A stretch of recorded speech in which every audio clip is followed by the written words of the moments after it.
Welcome to the CDA Institute Expert Series, the podcast that brings you critical discussions with thought leaders in defense, security, and global affairs. My name is Louis-Benoit Lafontaine, and I'll be your host today alongside Gabriella Picton. The CDA Institute encourages rigorous debate on national security matters through our events, research, and publication. In today's episode, we are joined by Nina Jankowicz, a Disinformation Fellow at the Wilson Center and co-founder and CEO of the American Sunlight Project. In this discussion, we delve into the subject of gender disinformation in politics in order to explore its genesis and impacts, as well as how it has become a weapon to discourage women from pursuing high public offices. This is the Expert Series.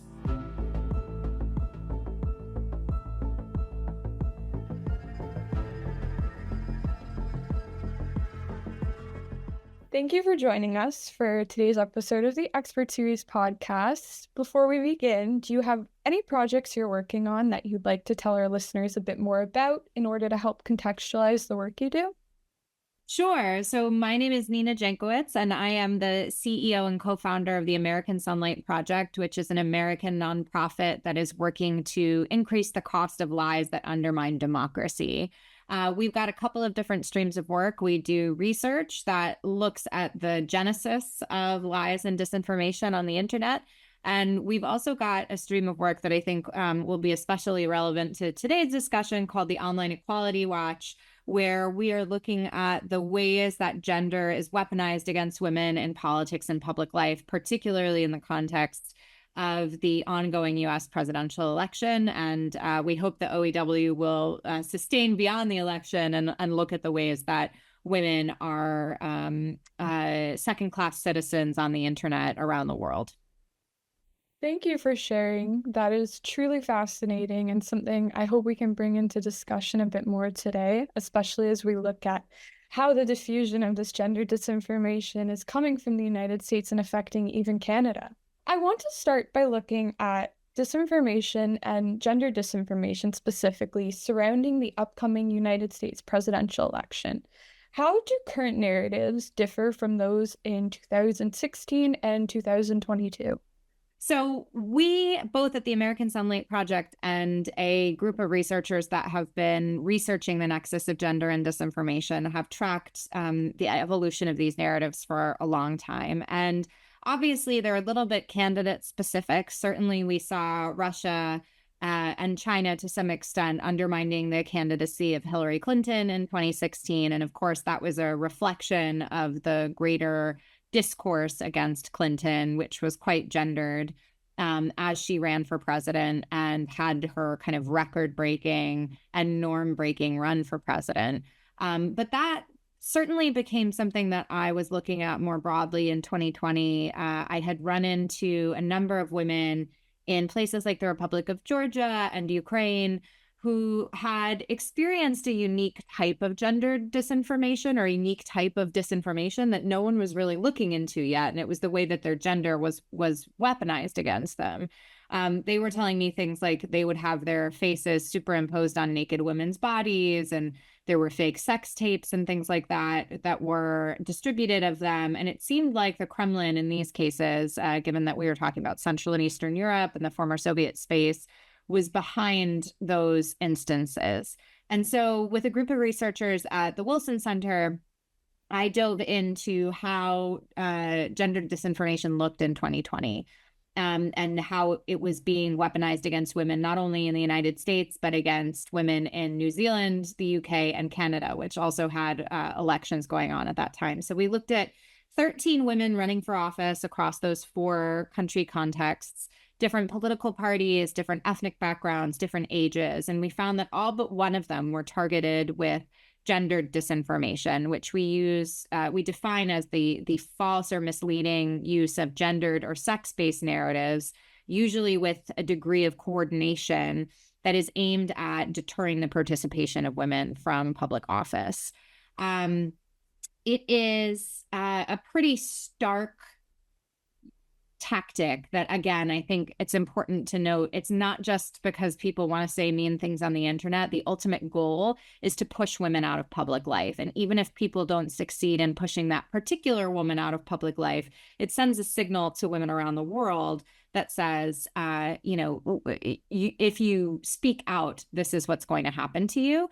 And that misogyny that we see is not only used by domestic actors, but it's noticed by foreign adversaries as well. And they amplify those narratives. And so, again, in 2016, what we saw was very much directed at Hillary Clinton. I would say that because the online environment was becoming so much more toxic by 2020, we saw the burgeoning of these narratives directed at other candidates. And we found 336,000 pieces of abuse or gendered disinformation targeted at just those 13 candidates over just a 2-month period.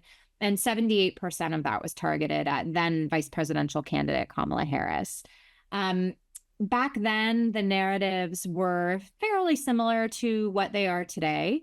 There were 3 main categories of narratives, all of which were targeted at Harris and some of which were targeted at some of the other candidates as well, including that she had slept her way to the top or other sexualized narratives, that she wasn't Black enough or South Asian enough to be claiming those ethnicities, and that she was doing so in some sort of duplicitous way. That sort of duplicity narrative as well is pretty prevalent among gendered disinformation because women aren't seen to be trustworthy.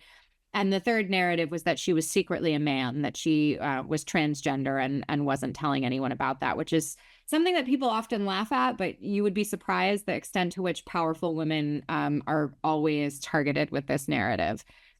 So we saw all those 3 narratives back then. And as soon as Harris declared her candidacy in July, late July, we saw them rear their ugly heads again. And now there's kind of a subset of that second narrative, the racial or ethnic narrative, that's claiming that she's not actually a U.S. citizen and therefore is not eligible for the presidency, a similar narrative to the birther narrative that we saw plaguing President Obama. There's even a fake birth certificate now circulating. So all of these kind of gender and identity-based narratives have come back to roost in 2024. I find it really fascinating and interesting how you sort of see this birther narrative that emerged with President Barack Obama's candidacy reemerge with this 11th hour introduction of Vice President Kamala Harris as a candidate into the 2024 presidential election. Could you speak a bit more about how disinformation narratives directed at female candidates and politicians differ from those directed at male ones, particularly any way you've seen this emerge in the current presidential race? Yeah, well, it's really interesting with the birther narrative in particular. I don't think we would be seeing this directed at a white candidate, right? So the similarity there is that both of these candidates are Black Americans.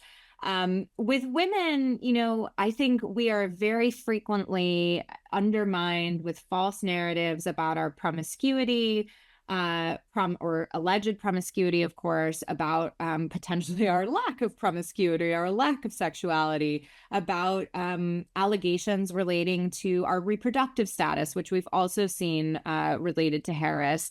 I hesitate to call those disinformation because they are in some cases just opinion. It's the idea that because Harris is not a mother to her own biological children, that she is not fit for office, which interestingly is not something we see relegated against men. There are plenty of male politicians with no children, and no one speaks about that, right? But I think often, again, our traditional roles, our appearance, our desirability is brought into the equation rather than our policy positions, our experience, our leadership qualities. It's just about our sex, our gender, and the roles that society has ascribed to us. And it's really frustrating because I've heard many women politicians, and certainly many of the women that I've interviewed, say, it doesn't matter how perfect I look, how perfectly I act. If I say the right thing, there will always find something to undermine me about, and it's usually something that I have no control over, just the sex that I was born into. And that's what's so frustrating, I think, to so many women who deign to speak up, who have the temerity to do so.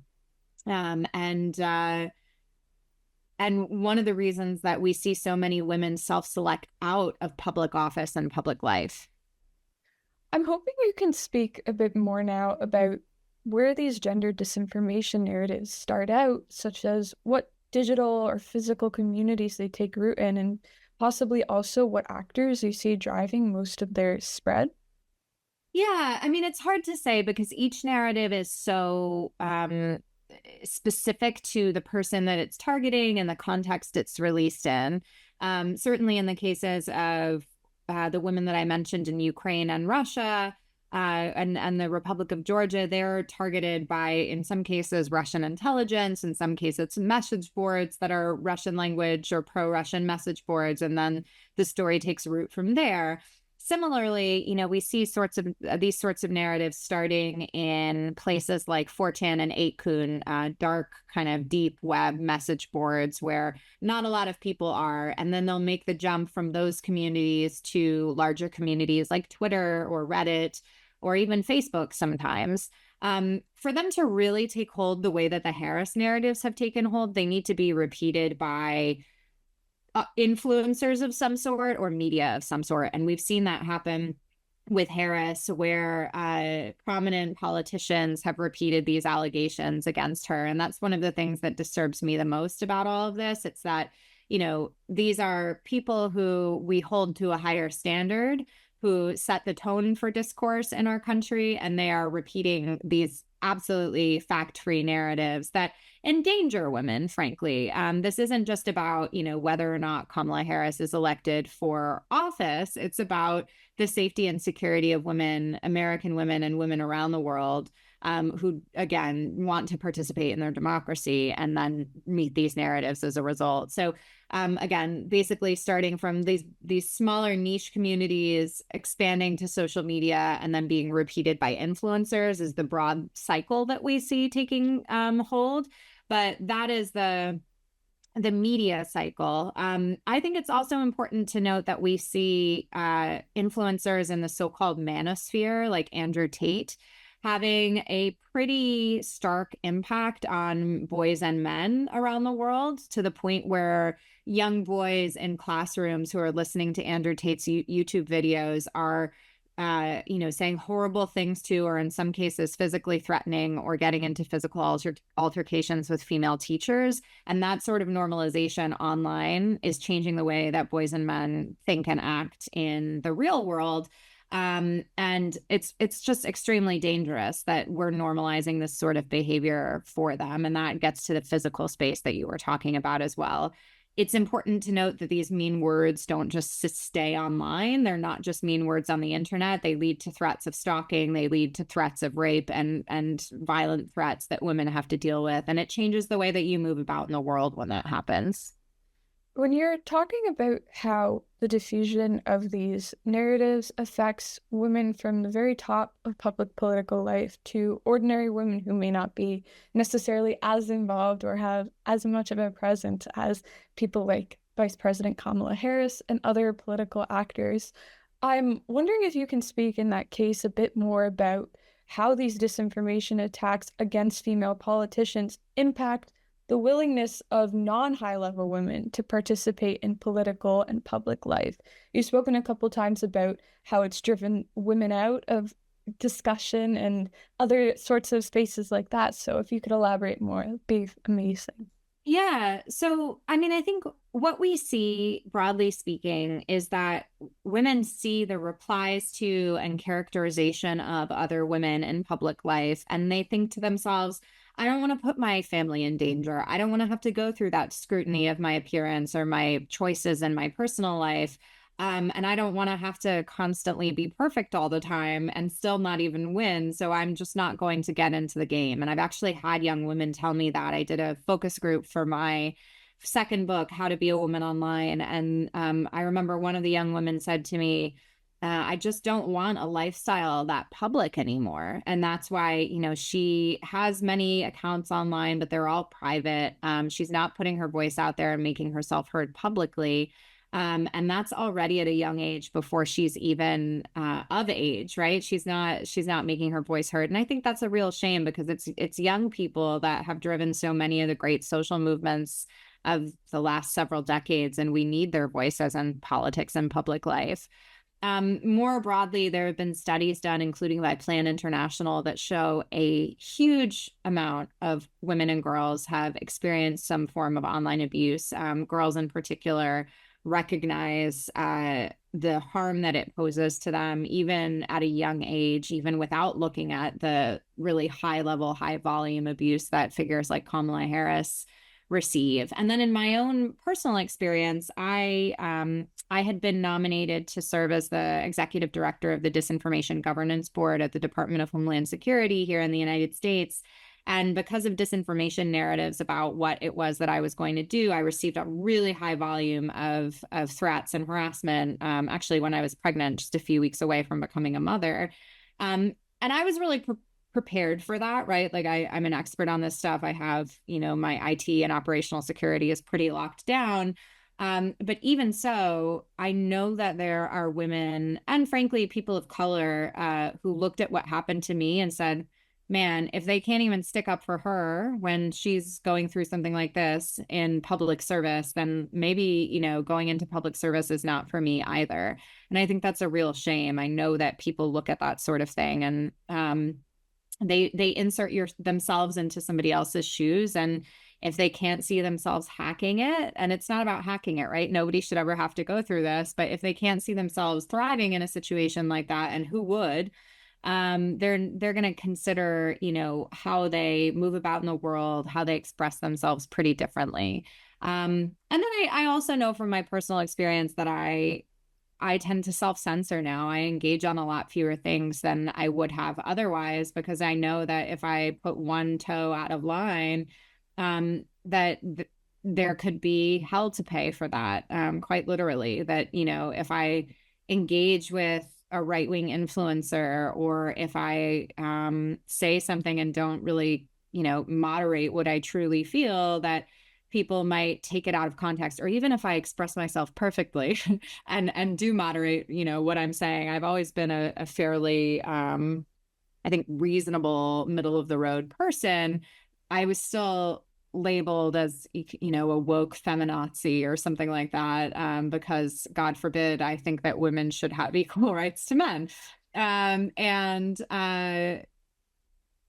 There's almost just no winning. And I think I've gotten used to that sort of moderation of my own behavior, but I don't think that my male colleagues do things like that. I know for a fact that, there are journalists and commentators out there who have a completely different security paradigm that I do, and it's because they were born male, right? One thing that often gets me is, as I mentioned, my son was born just a couple of weeks after I resigned from DHS, and I see my male colleagues posting pictures of their children all the time. And I think that just illustrates how different their security paradigm is, because I can't even think about posting my child's photo online. His face has never, been posted publicly, because I have stalkers. I have people who wish us harm. And yeah, again, I just think it's a good encapsulation of the different ways that men and women move about online when they're expressing themselves in public life. That is truly horrifying. And if I can just say, I am truly sorry for your experiences.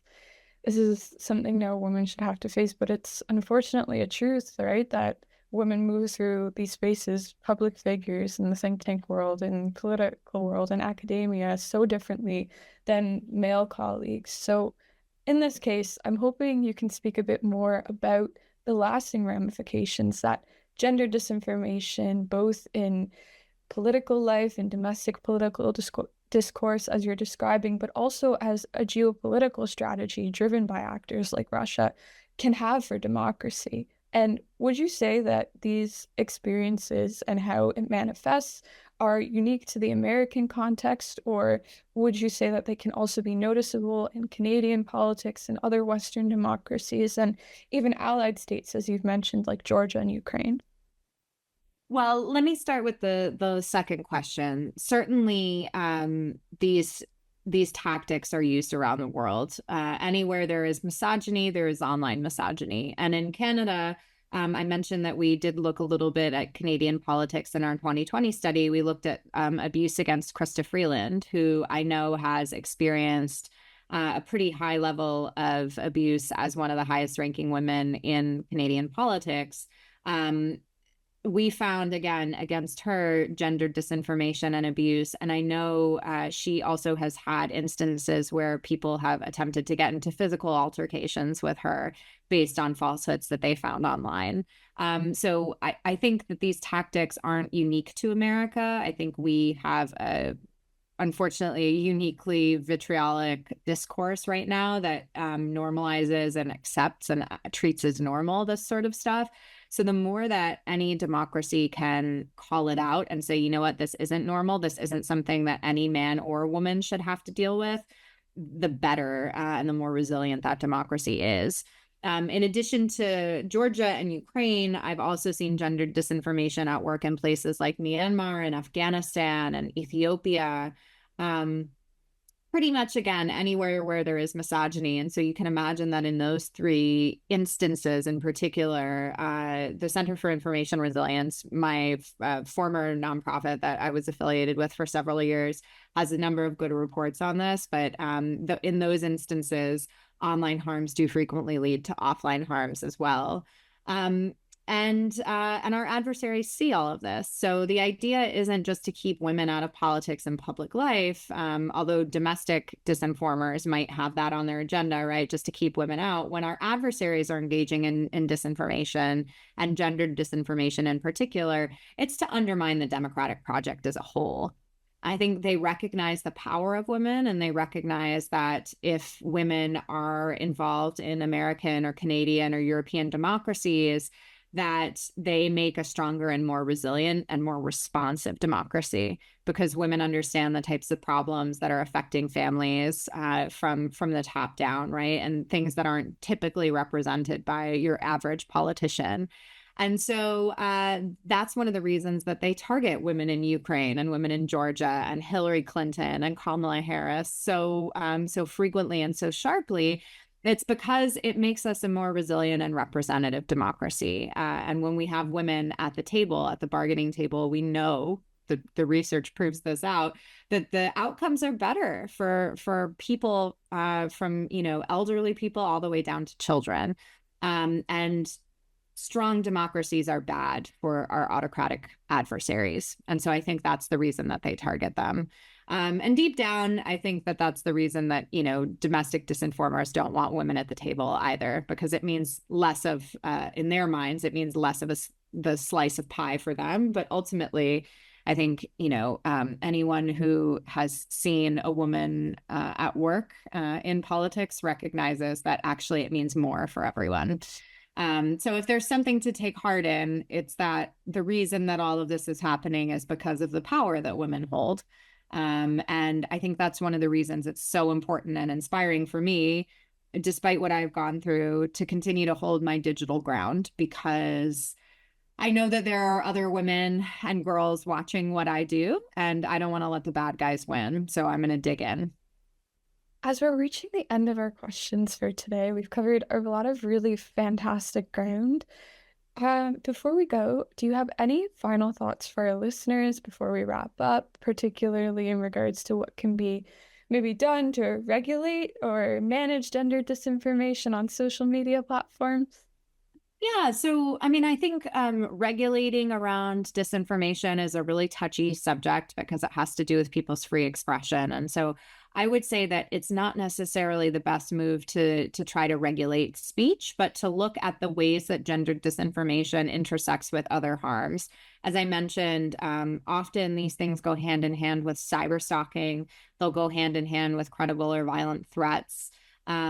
Often we didn't mention deepfake pornography, but that's a big concern, and I would kind of categorize under gender disinformation these days.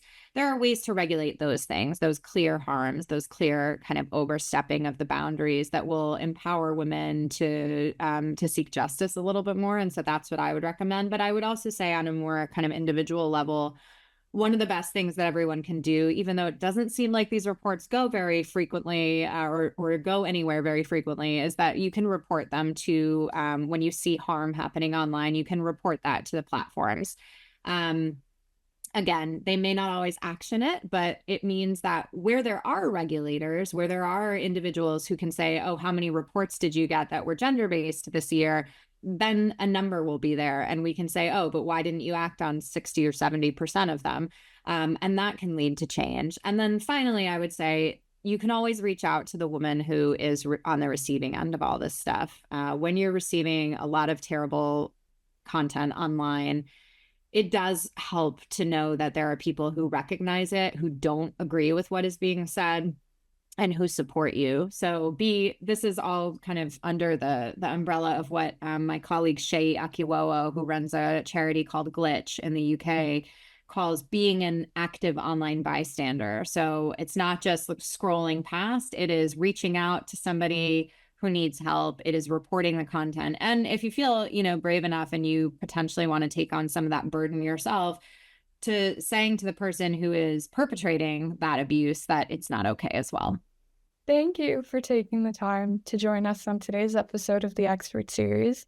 We appreciate your analysis and really know that our listeners will come away with a deeper understanding of gender disinformation and what it means for democracy, not just in the United States, but how it reverberates in Canada as well. Thank you very much again for your time, and we hope to have you on again soon.